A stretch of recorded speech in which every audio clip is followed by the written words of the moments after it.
Thank you very much sir. बहुत शुक्रिया sir आपका। यकीनन आपने कुछ बातें सुनी होगी। जाहिर सी बात है कि सारी बातें आप सुनते तो तकरीबन सारी ही हैं, लेकिन दिमाग में कुछ रहती हैं और दिल तक पहुंचते पहुंचते ना सिर्फ वो बात बच जाती है जो दिल को लगी हो सारी गुफ्तगू में से। तो जो निचोड़ था वो यही था कि देयर इज़ नो वे, कोई भी रास्ता हमारे पास नहीं बचा हुआ, सिर्फ़ एक ही रास्ता बचा हुआ है और वो है मेहनत का। हम लोग होंगे जो कल को अपने ही मुल्क का, अपने लोगों का और अपने बच्चों का फ्यूचर डिसाइड करेंगे। ये हमारा आज है और इस आज के ऊपर हमने काम करना है ताकि कल जो हमारे बच्चों का है और हमारा भी है, हमारी आने वाली नस्लों का है, वो बड़ा अच्छा हो सके। और उस कल के लिए आप बेशक साइड अर्निंग करें, आप बेशक फ्रीलांसिंग करें, आप बेशक डिजिटल स्किल सीखें, लेकिन फॉर्मल एजुकेशन को आप क्विट नहीं कर सकते। मैं इस तरह से कहता होता हूँ, एग्जाम्पलीफाई इस तरह से करता हूँ, अगर आप पूरी दुनिया से फॉर एग्ज़ाम्पल बायोलॉजिस्ट ख़त्म कर देते हैं, पूरी दुनिया से बायोलॉजिस्ट ख़त्म हो जाते हैं, सारे लोग फ्रीलांसिंग पे आ जाते हैं, मेडिसिन कौन बनाएगा? रिसर्च कौन करेगा? जो डिजीज़ की डायग्नोसिस है वो कौन करेगा?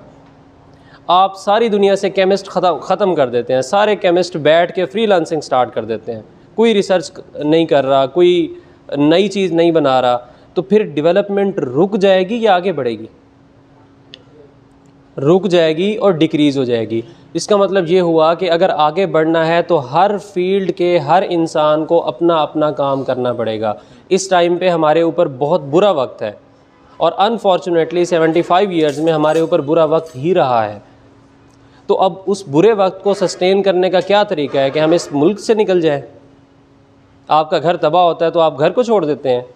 नहीं, क्या करना होगा? काम करना होगा, इंडिविजुअल से स्टार्ट करना होगा, एक बंदे ने स्टार्ट लेना होगा, एक बंदे ने मेहनत करनी होगी।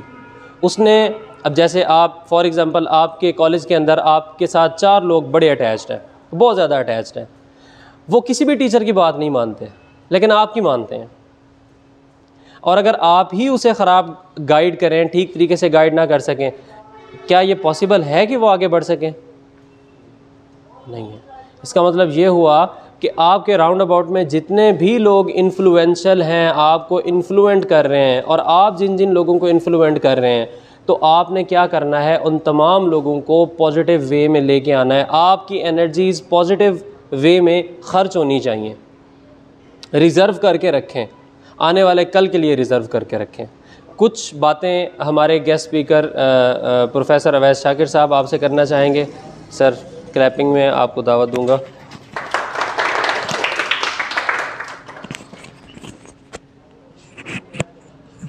सर, अस्सलाम वालेकुम स्टूडेंट्स, आप सबको भी और फैकल्टी मेंबरान को भी। तो बातें तो बहुत सारी पहले हो चुकी हैं, बस ऐसे 2-4 अल्फाज में आपसे गुफ्तगू।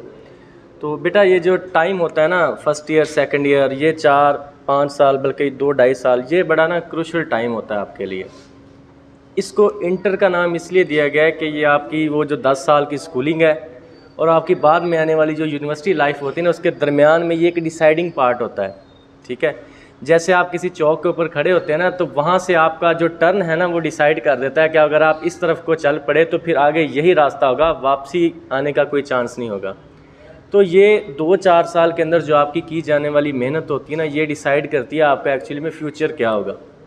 ठीक है, अगर ये 2 साल आप लोगों ने अच्छे तरीके से यूज़ किए हुए होंगे, आपका इनपुट अच्छा होगा, आप ज़ाहिर बात है आउटपुट भी आपको मिलेगा, तो उसके बाद में आने वाली लाइफ में अगर आप कहीं पे अपने आप को लूज़ करते हैं, अपनी मेहनत कम कर देते हैं, डिले पड़ जाते हैं, तो उसका उतना नुकसान नहीं होगा जितना इन 2 सालों का नुकसान होता है। ठीक है, अब आप सुनते होंगे जी कि इस साल जो MCAT हुआ है उसमें इतने बच्चे अपीयर हुए, फलां के FSC में भी बड़े अच्छे मार्क थे, मैट्रिक में भी बड़े अच्छे मार्क्स थे, लेकिन क्या हुआ, MCAT में थोड़ा सा लूज़ हुआ, रह गया। इसका मतलब है ये 2 साल के अंदर जो आप करोगे ना, एक एक लम्हा आप लोगों का कीमती है। ठीक है, इसमें आप लोगों ने अपने लिए पढ़ना है, ना कि आपने अपने घर वालों के लिए कोई है फ़ायदा। वो 5 साल 10 साल या 12 साल 20 साल उनकी जो एज है ना आपके पेरेंट्स की, वो उनकी गुजरनी है, उनके लिए वही कुछ है जो उन्होंने कर लिया है। अगर आप कुछ अच्छा बन जाओगे, कुछ अच्छा कर लोगे, तो वो सारा कुछ आप लोगों के लिए है। ठीक है, अब आप लोग माशाल्लाह से वो बच्चे नहीं हैं कि कान से पकड़ के आपको कहा जाए कि ये आपने करना है। अब आप लोगों ने वही कुछ करना है जो आपको समझ आ रही है, आप कर भी वही सकते हैं, ना हम आपको ज़बरदस्ती करवा सकते हैं और ना ज़बरदस्ती आपने करना है। तो आपको ये समझाने और बताने का मकसद ये है कि इसमें बाकी सब चीज़ों का वक्ती फ़ायदा होगा, ठीक है। आप अगर कुछ अच्छा स्कोर कर रहे हैं तो माँ बाप फ़ख्र से ये कह सकते हैं हाँ जी मेरे बेटे के ये नंबर आए। उनका तो सिर्फ यही फ़ायदा है ना। जब उनकी लाइफ चली जाएगी उसके बाद आपने आना है, तो यहाँ बैठ के पढ़ना सुकून से किसी इदारे में और उसके बाद आगे आने वाली लाइफ में किसी अच्छे फ्यूचर पे बैठना ये आसान है, ना कि ये जो मज़दूरी करना या दूसरे कामों में जाना जो बाकी लोग कर रहे हैं, ये बड़ा मुश्किल काम है। आप अगर सुबह स्कूल जा रहे हैं, कॉलेज जा रहे हैं, यूनिफॉर्म पहनी हुई है, टाई लगाई हुई है, अच्छे शूज़ पहने हुए हैं, तो एक लड़का वही है जो सुबह आपसे भी पहले उठता है और किसी के साथ जाके चने की रेहड़ी के ऊपर वो काम कर रहा है, आखिर वो भी तो इंसान है ना। आप उससे पूछ के देखें ये जो यूनिफॉर्म आपने पहनी है इसकी कितनी चाहत है इसको कि काश मैं इस जगह पे होता। लेकिन आपको ये सारी चीज़ें मिली हुई हैं और इनकी कदर करनी है आप लोगों ने। उस कदर करने में भी आपका ही फ़ायदा है, किसी और का फ़ायदा नहीं होगा, ठीक है। तो ये जो आपके 2 साल है ना, इसको आप लोगों ने ज़ाया नहीं करना। मैं गारंटी से कहता हूँ ये 2 साल पढ़ के किसी अच्छी जगह पे पहुँच जाओ, वहाँ जाके चाहे आप जो मर्ज़ी कर रहे हैं ना, वहाँ कुछ भी नहीं आपको कोई कहने वाला, आप खुद समझदार हो जाओगे, वहाँ आपको अय्याशी भी मिलेगी। ये आजकल जो मोबाइल यूज़ करने का ट्रेंड है ना, ये वहाँ आपको बहुत मिलेगा और वहाँ आप थक जाओगे। यकीन मानिए हम भी अब मोबाइल यूज़ नहीं होता, इतना थक गए हैं, आप कुछ भी नहीं है। लेकिन जो 2 साल के अंदर जिसने मोबाइल यूज़ किया होगा, बाद में फिर उसके पास कुछ भी नहीं होगा करने के लिए। आज जो किसी मुकाम पर है ना, उसके पास इतना भी टाइम नहीं है कि वो घंटा एक टिकटॉक चला ले, और आप माशाल्लाह से घंटा घंटा बनाते होंगे चलाना, तो वो रात आप 2-2.5 बजते होंगे नॉर्मली जो हॉस्टलाइज हैं। तो ये 2-2.5 घंटे आप लोगों ने जो है ना ये भी बचाने हैं और इनको भी पढ़ने के अंदर लगाना है, ठीक है। अगर आप 2 दिन 4 दिन हफ्ता एक ऐसा काम करोगे ना, बड़ा मुश्किल होगा आपको। लेकिन जब आपकी एक रूटीन बन जाएगी, तसलसल कायम हो जाएगा, तो फिर आपको उसी चीज़ में मज़ा आना शुरू हो जाएगा।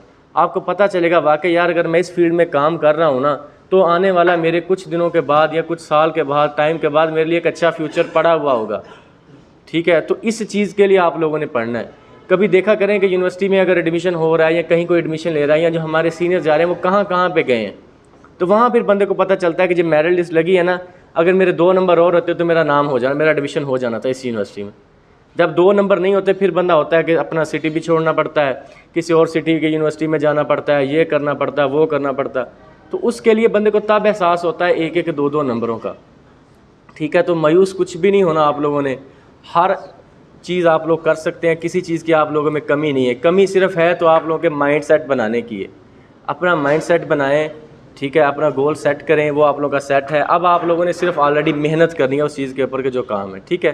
तो बाकी माशाल्लाह से आपको गाइड करने के लिए सर वकार हैं, बाकी भी आपके माशाल्लाह से टीचर्स हैं, इनसे रहनुमाई लें, ठीक है, और अपनी मेहनत को जारी रखें। Thank you.